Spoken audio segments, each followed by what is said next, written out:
Hello, in this video we will see how we can apply the mathematical principles of permutation combinations to arrive at the stereoisomers in a molecule which contains a double bond as well as a asymmetric carbon atom. So the question over here is calculate the total number of stereoisomer in the following molecule. Now before we proceed to the solution of this question, we should be able to understand the concept of prochirality. What is a prochiral carbon? Now what I meant to say over here is that if you have a carbon, right, let us say we have substituent A, this is outside the plane B, this is some substituent E, and then let's say we have a carbon over here outside the plane, let us say Cl, and here let us put something different, let's say fluorine, and carbon substituent A, outside the plane substituent B, and this is E. Now what I'm trying to say over here is that in our present configuration we can see that this molecule has a plane of symmetry, right? So if we have this as a vertical plane, it is dividing this into two equal halves. However, consider a case when you are interchanging the positions of B and E.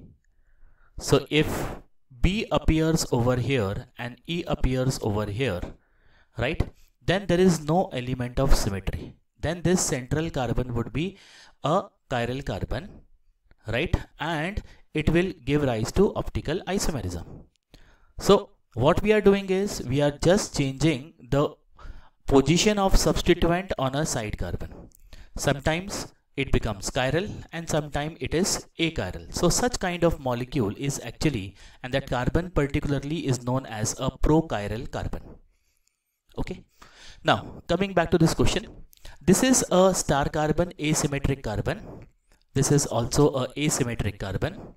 And here we have in central the double bond which can show geometrical isomerism.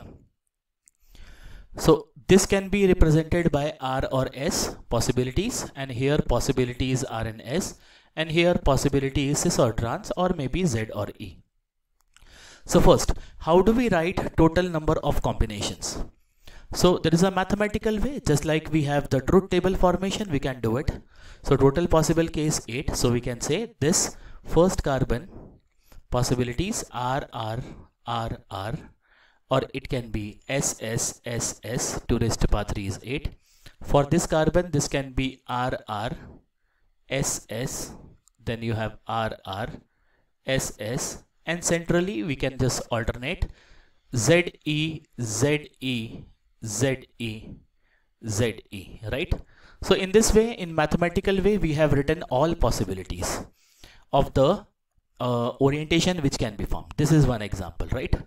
But then over mathematics we have to put organic chemistry, and particularly the IUPAC rule also. We can see the molecule is symmetrical. Whether we number it from left to right or right to left will be same. So based on that we can see that few things are repeating basically. For example, RSZ and SZR, right? They will not be two different possibilities, but they will be same possibility. So we can cut one out of it, right? Similarly, RES and SER, these are not two, these are one, because numbering can happen from left to right or right to left. That is there. Now what we see over here further is that when sides are symmetric, so basically theoretically possible यहाँ पे जो था, it was 2 raised to power 3 which is equal to 8.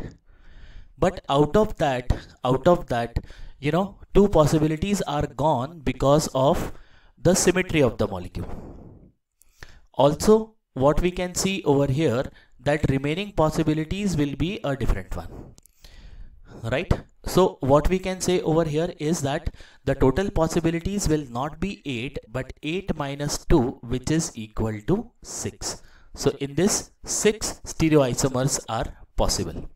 So generalizing, if you have a symmetrical molecule with side as optical centers and center as a geometrical center, so you can have a direct formula, and that is 2 raised to power n minus 1 plus 2 raised to power n minus 2.